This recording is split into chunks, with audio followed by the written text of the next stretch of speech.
Hello student, welcome to Equator academy Dehradun. और मैं एक बड़ा इंपॉर्टेंट टॉपिक आप लोगों के लिए लाया हूँ। वो है आपका इलेक्शन कमीशन ऑफ इंडिया। और इसकी वजह भी है कि इस साल आने वाले आप लोग के जो भी यूपीएससी या स्टेट पीसीएस के एग्जाम है उसमें ये टॉपिक आ सकता है, क्योंकि इस साल हम जान रहे हैं कि हमारे क्या हो रहे हैं, लोकसभा के इलेक्शंस हो रहे हैं। ठीक है, तो कुछ मेन पॉइंट्स हैं। सबसे पहला देखिए पॉइंट क्या क्या है। सबसे पहला पॉइंट यहाँ पे लिखा हुआ है कि election commission is a permanent body. अब permanent body and independent body है।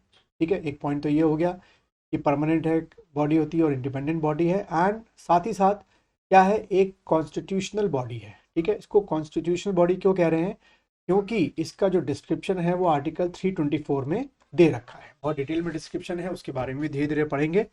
बट आपको ध्यान में रखना है कि it is a permanent, independent and constitutional body. ये वर्ड या टर्मिनोलॉजीज जो है वो इलेक्शन कमीशन के साथ आपकी लगती है।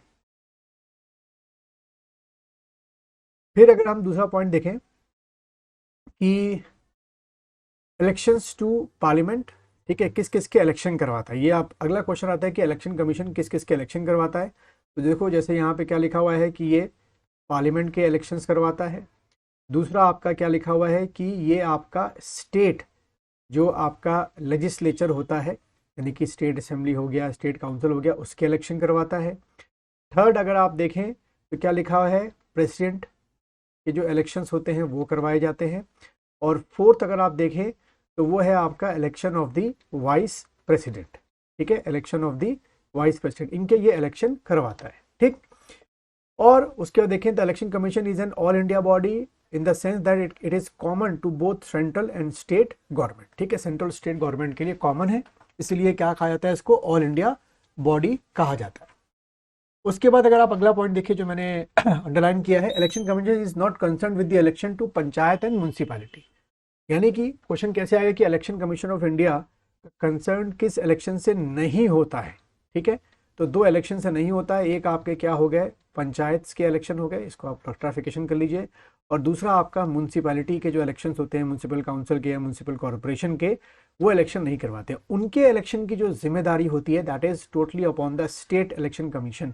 हर स्टेट का इलेक्शन कमीशन जो होता है उसकी जिम्मेदारी है पंचायतों के या म्यूनसिपैलिटी के इलेक्शंस को करवाना। ठीक। फिर उसके बाद अगर अगला देखें आप point, the election commission shell consist of chief election commissioner and election commissioners. ठीक है, यानी कि आपको एक स्ट्रक्चर याद रखना है कि एक आपका क्या होता है, सीसी होता है, चीफ इलेक्शन कमिश्नर होता है।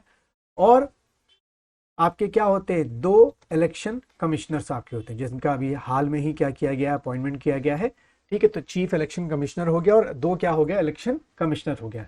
एंड क्या लिखा हुआ है कि all are appointed by the president. ठीक है, इनका जो अपॉइंटमेंट है वो आपका कौन करेगा, प्रेसिडेंट ऑफ इंडिया जो है इनका अपॉइंटमेंट करेंगे। ठीक। फिर उसके अगर आप देखें, the president may also appoint after consultation with the election commission with regional commission. ठीक है, उसके बारे में इतना इंपॉर्टेंट नहीं है अभी। फिर अगर आप देखें अगला पॉइंट जो है,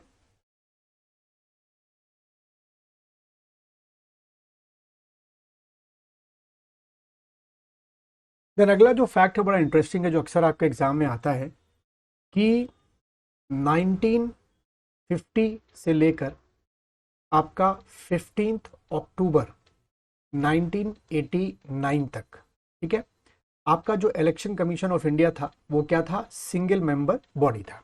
जैसे कि आज आपके तीन मेंबर हैं, चीफ इलेक्शन कमिश्नर और बाकी दो इलेक्शन कमिश्नर हैं।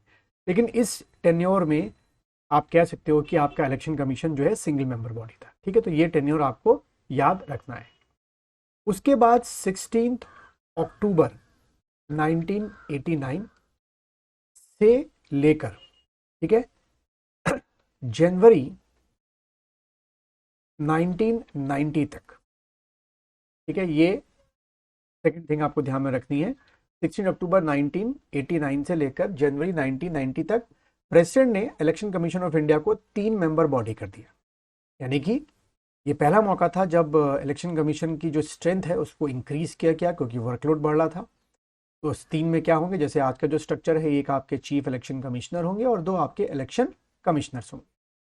दैट थर्ड टाइम क्या किया इन्होंने, जो आप देखेंगे कि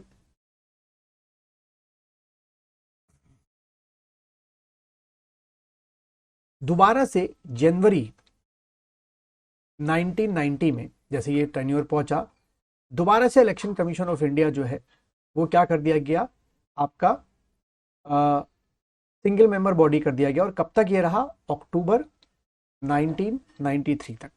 ठीक है, ये क्या रहा, सिंगल मेंबर बॉडी। ठीक है, जनवरी फरवरी कुछ महीनों के लिए आप कह सकते हैं कि ये जो पोजीशन है कुछ सालों के लिए फिर से रही आपकी, सॉरी महीनों की जगह सालों के लिए रही। और अगेन आपका फोर्थ फिर से कंडीशन हुई क्या, कि अक्टूबर 1993 से लेकर अभी तक 2024 तक आपका क्या कर दिया गया, दोबारा इलेक्शन कमीशन ऑफ इंडिया को 3 मेंबर बॉडी कर दिया गया। तो ये जो एक जिगजैग चला है आपको ध्यान में रखना है। 1950 से लेकर 15 अक्टूबर 1989 तक आपका सिंगल मेंबर बॉडी था।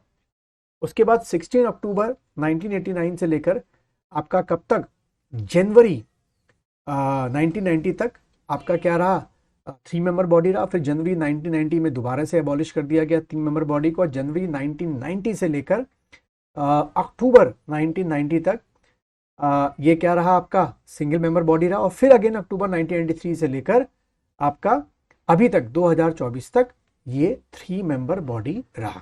ठीक है, तो इस तरीके से ये एक डेटा था जो अक्सर आपके एग्जामों में पूछा जाता है। अगर आप अभी तक इस लेक्चर तक बने हुए हैं तो इस वीडियो को लाइक कीजिए, शेयर कीजिए। और अगर आप ऑफलाइन या ऑनलाइन कोचिंग मुझसे लेना चाहते हैं तो आप इस दिए हुए व्हाट्सएप नंबर पर मुझसे कांटेक्ट कर सकते हैं, चाहे आप सिविल की तैयारी कर रहे हो, स्टेट पीसीएस की या सीडीएस की या एसी या सीएपीएफ की।